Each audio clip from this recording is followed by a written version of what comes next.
Hello friends, welcome to my YouTube channel, Gajpal A Learning. Today's topic is very important, that is nervous system. So let's start. First of all, let us know about the nervous system. So, the nervous system is a complex network of specialized cells, tissues, and organs that coordinates and regulates the functions of the body. It is responsible for receiving, processing, and transmitting information between different parts of the body, as well as integrating and coordinating the body's responses to internal and external stimuli. The nervous system can be divided into two main components: the central nervous system, CNS, and the peripheral nervous system, PNS. A. Central nervous system, CNS. The CNS consists of the brain and spinal cord. It receives sensory information from the body, processes it, and sends out appropriate motor responses. The brain is the control center of the body, responsible for higher-level functions such as cognition, memory, and emotions. The spinal cord serves as a pathway for transmitting signals between the brain and the rest of the body. B. Peripheral nervous system, PNS. The PNS includes all the nerves outside the CNS. It connects the CNS to the body's various organs, muscles, and sensory receptors. The PNS can be further divided into the somatic nervous system and the autonomic nervous system. First, somatic nervous system. The somatic nervous system controls voluntary movements and sensory perception. It enables us to consciously control our skeletal muscles and receive sensory information from our external environment. Second, autonomic nervous system. The autonomic nervous system regulates involuntary bodily functions and maintains homeostasis. It controls processes such as heart rate, digestion, respiration, and glandular secretions.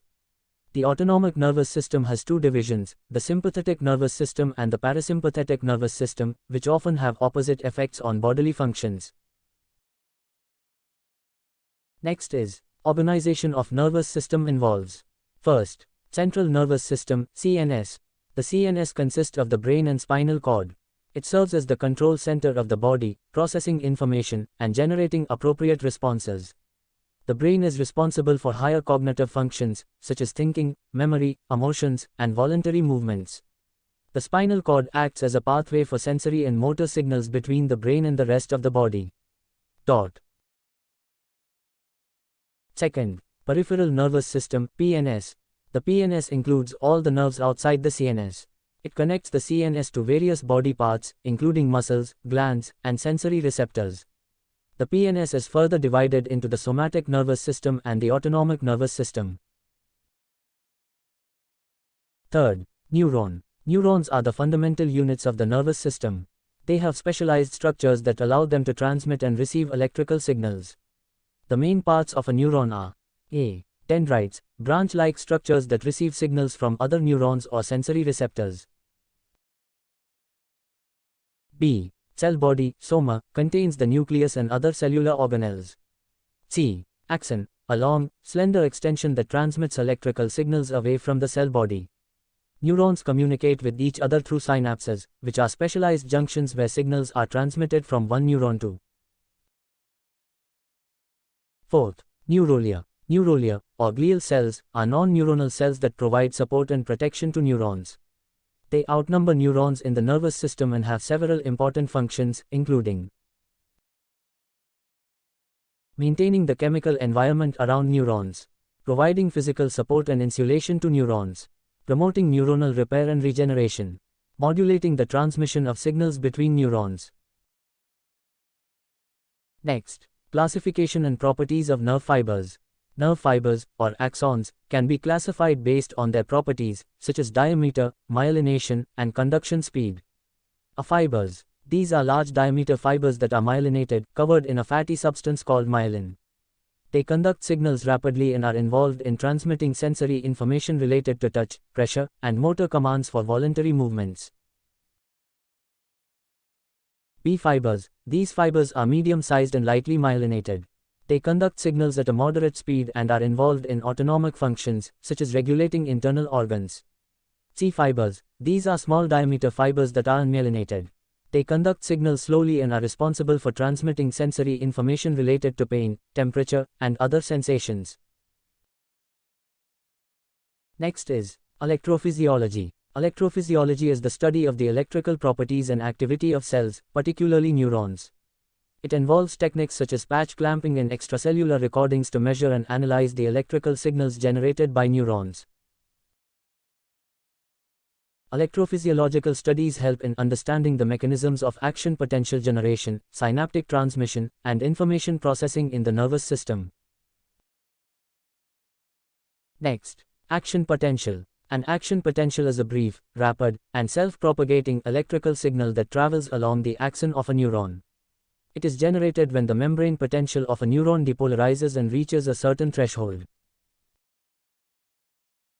The action potential involves a sequence of events, including the opening and closing of voltage-gated ion channels, resulting in a transient change in the electrical charge across the neuronal membrane. Next, nerve impulse. A nerve impulse refers to the transmission of an action potential along the length of an axon. When an action potential is generated in one part of the axon, it triggers the opening of voltage-gated ion channels in the another. The sequential depolarization and repolarization process allows the nerve impulse to travel rapidly along the axon, ensuring the efficient transmission of signals over long distances. Next is receptors. Receptors are specialized structures located on sensory neurons that detect and respond to specific stimuli from the internal or external environment. They convert different forms of energy, such as light, pressure, temperature, or chemical signals, into electrical signals that can be processed by the nervous system.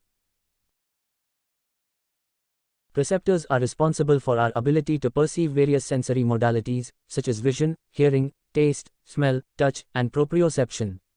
Sense of body position.